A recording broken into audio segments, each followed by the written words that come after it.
Good morning children, I hope all you are fine. Today I am going to conduct video for grade 10, Geography chapter 6, India Water Resources. Water is really very essential for us, right? Yeah. Because of without water we can't do anything. So what is the water importance? These are basic things students because we know that without water we can't do anything. So water is one of the most precious natural resources. It gives us, because of water we can cook food, drink, we can bath, take all and do all the things. But what is the use of the water in industrial purpose? It means for the irrigation, for the cleaning some materials, some items, some stones, all these things. For cooking food in the factories and in all the places, for washing items. So water is required for all those things. Okay, can you water in the present time, oceans. In the oceans, waters are there, and in the form of the glaciers and the rivers and all forms of water are there. But the ocean water is not useful. We all know that the ocean water is not useful because this water is a salty water, and we can't use salty water for our drinking purpose, for our household purpose, for other purpose. So the fresh water is also only 3%, and from 3% only the 2% is for the glaciers. It's just for the glaciers, and the other last 1% water which is in a rivers, in a lakes, in the ponds, wells, all these areas. And other waters, which other resources is the rain, because water resources is the rain, and because of rain we are getting water, but is also not every time equal. It means maybe this year the rain is nice according to average, then we get a rainfall, then we get nice plenty of water. If any year the water rainfall is not nice, this is less than average rainfall, it means there is again scarcity of water. So water is a part of our living. It is not for only us, it is for plants, for animals, for everyone. Plants also, if they are don't, if there is no water, they are not growing. They just fully finish it. Same for animals also. So that's why water is important for us, and we have some resources. We have some rivers, lakes, wells. According to those, we are using those water and we are fulfilling our basic needs. So where is the water? Those water which we are using, where is those?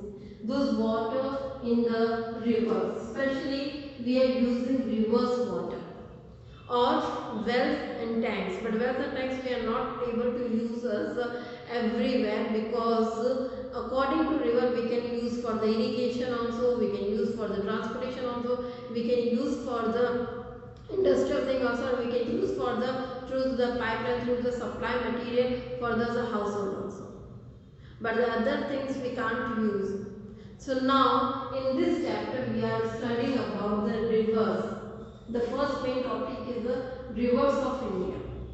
Okay, rivers is the natural resources, and there are plenty of rivers in India, everyone knows it. Okay, so we know that there are natural river system in India, is a large river system, and this river system, because of this river system we are using this river water for the irrigation, for generating electricity, for transportation, for household work, for industrial work, all this work, and for the tourist purpose also. So this all we are using this river water. Now what kind of parts river water is divided? Where the rivers. So that's why we divide this river parts in the two parts.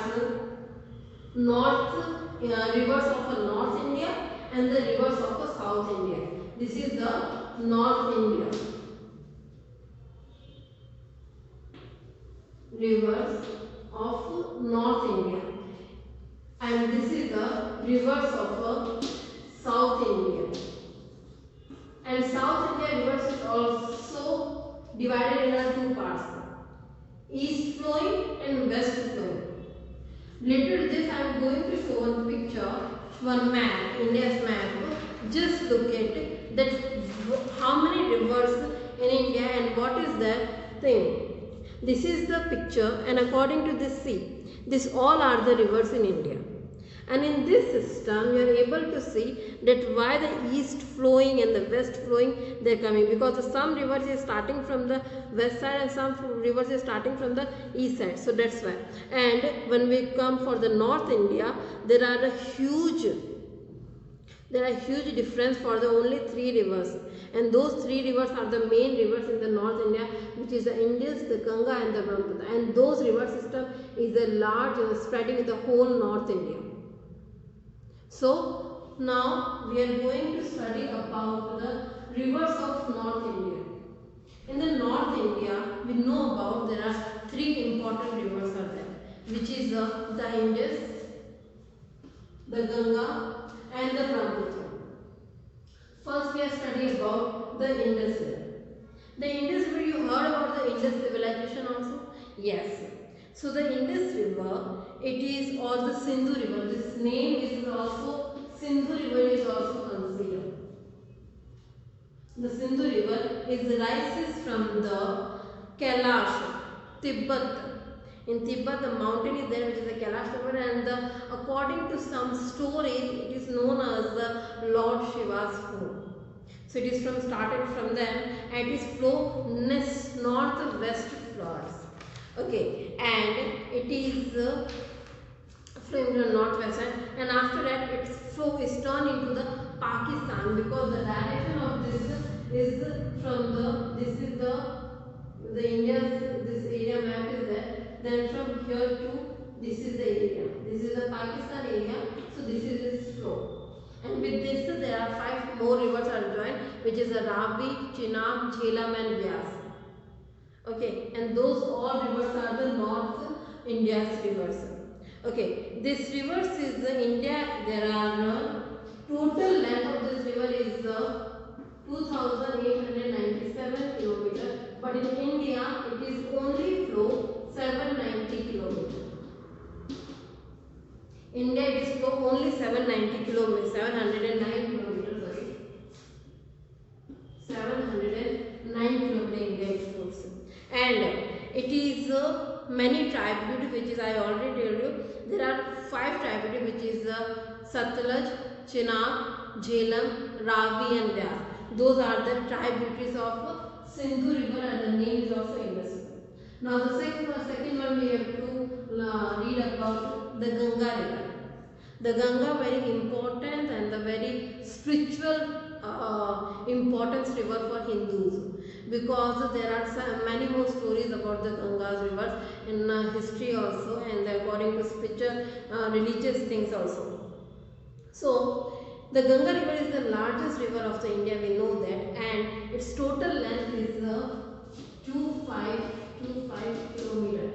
It means 2525 kilometers is the total length of the Ganga River. Now it is flows toward the south and southeast, and it enters Bangladesh. And so children, about Indus and the Ganga rivers we already know. Let's talk about the Brahmaputra river. The Indus, the Ganga and the Brahmaputra, all 3 rivers are the North India's rivers. The Indus river, which is started from the Kashmir area, and then it's just going into Bay of Bengal, Arabian Sea. Okay, it's moving into the Pakistan, and its tributaries are the some famous 5 rivers, which is the Ravi, Chenab, Vyas, Jhelum. Those are. Now the next Ganga, it is a very important river for Indian people also as a religious purpose, and it is very important, and it is flow in a northern plains area, and the tributary is Yamuna and all this river. Now we talk about the Brahmaputra.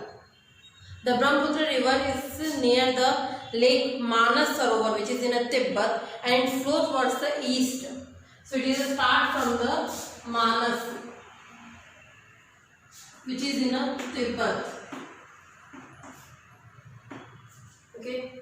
So after this, it enters India through a narrow gauge in Arunachal Pradesh. That means it is when it starts from the Tibet. After it is entered in Arunachal Pradesh, to the Arunachal Pradesh, and then it starts flowing. Then it flows to the west and turns to the south in a Bangladesh.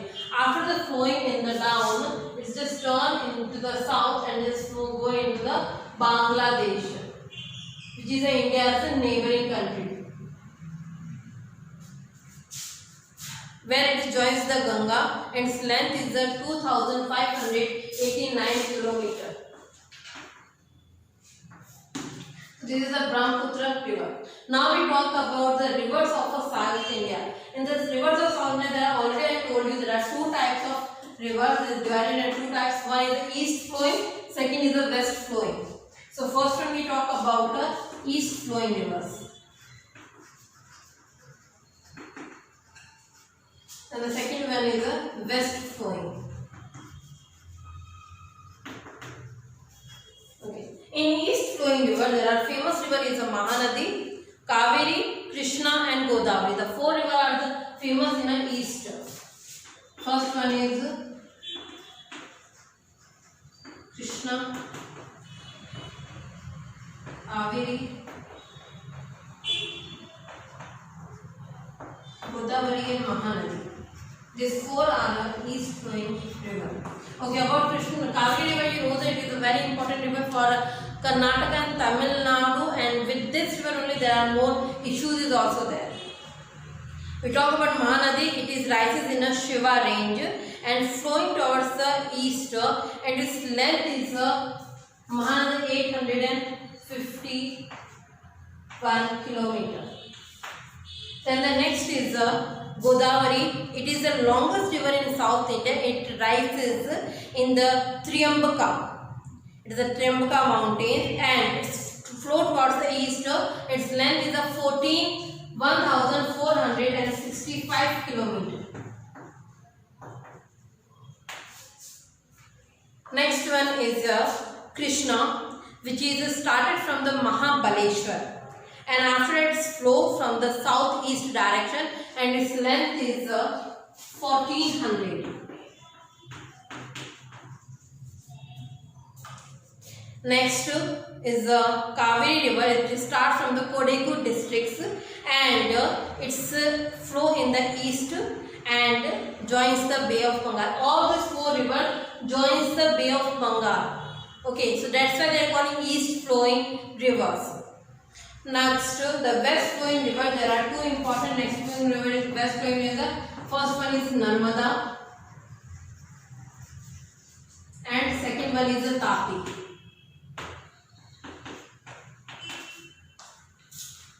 The Narmada river and Tapi are the important west flowing river of South India. Narmada is started from the Amarkantak hills and flow westward, and its length is 1312 kilometers. 1312 kilometers, and through a narrow gauge called Marble Road joins the Arabian Sea. Next, the Tapi river. It rises from the Mulatai, and its flow from the westward, and its length is 724 kilometers. After that, it is also flow. It will also just flow into the Arabian Sea, joins the Arabian Sea, and some short rivers from the South India is the Sabarmati, Mandopuri, Bedi, Sharavati. Those are the important rivers. So this all are the South India and North India rivers. I will repeat again. In North India, there are three famous rivers, but the most other than there are all other smaller rivers is also there, like Vyas, Chenab, Jhelab, Satluj, Chambal, and Yamuna. All these are the small rivers, and they all are a tribute of the main rivers. The main river is the Indus, Ganga, and Brahmaputra. When it comes in South India, is divided into two parts, east and west flowing according to where it's just flow. In Bay of Bengal or Arabian Sea. There are the 6 important rivers, and the 6 important rivers, there are more tributaries are there. So which 6 important rivers is the Krishna, Kaveri, Godavari, Mahanadi, Narmada and Tapi. So today I am going to end my session. Thank you.